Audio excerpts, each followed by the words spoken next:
Well, I don't know if how many of you caught it, but when Sam originally made her pitch about the gratitude night, she did mention about the questions that I used to ask my youth when I used to do my youth speaking about, who were they grateful for, who had helped them up, who had supported them. And then I had asked them, if I was talking to a room of other people and asked them the same question about who supported them, who listened to them, who helped them up when they needed it, how many of those people would say you? And so I think I had a lot to do with influencing the attitude of gratitude that eventually ended up becoming our events, are the theme for our event. Outside of that, I was voted in as co-treasurer along with Nicola McDonald. And that was a role that was new to me, as I've never been really a accounting math kind of person. So I was excited to take on that role when I got voted in. And I found it a little bit challenging having to, run down people for money and keeping track of everything. But overall, I think it went really well, and I gained some really good insights, and I think it was a really good experience for me to be treasurer for this event.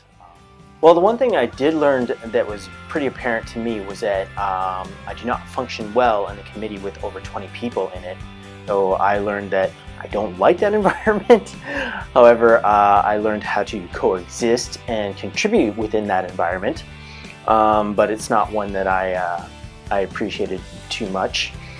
I've been learning a lot about myself, and in some instances, it's good to just sit back and let others take control and contribute where you can. And that's kind of the role that I found myself in with this event, was just let others take the lead. This wasn't my event. I really had nothing personal or financially involved within it. Didn't like it too much, too many people, but hey, it was a new experience for me, and one that I guess I'm grateful for.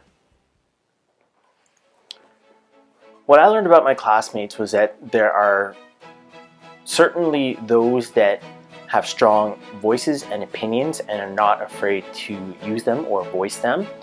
And there are others who are a little bit more intimidated, especially those whose English is not their first language. Maybe they felt like they couldn't really contribute too much, or that they were maybe being made fun of when they presented an idea.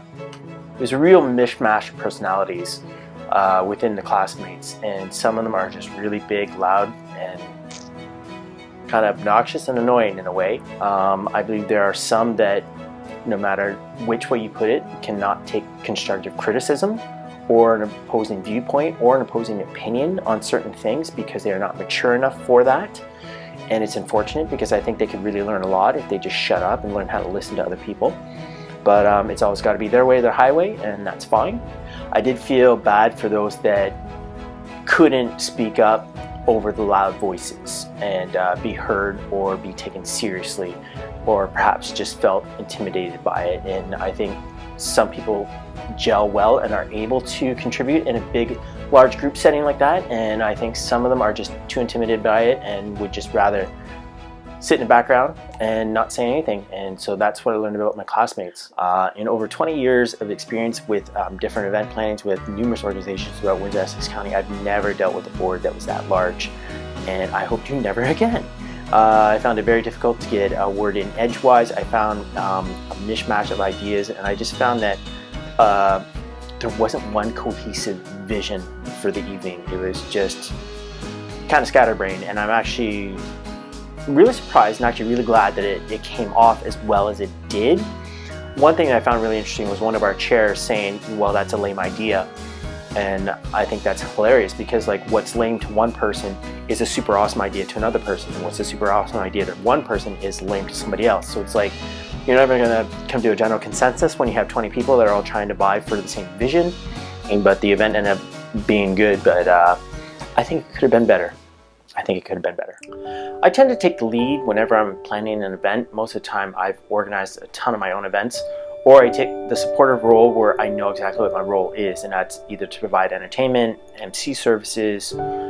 I don't think I do much else differently to lead most of the time, but if it is a vision of somebody else's that I really believe in, and I see and I understand where they're going with it, And if my heart's into it, I will put everything that I have into making that vision come to fruition for somebody that I really care about.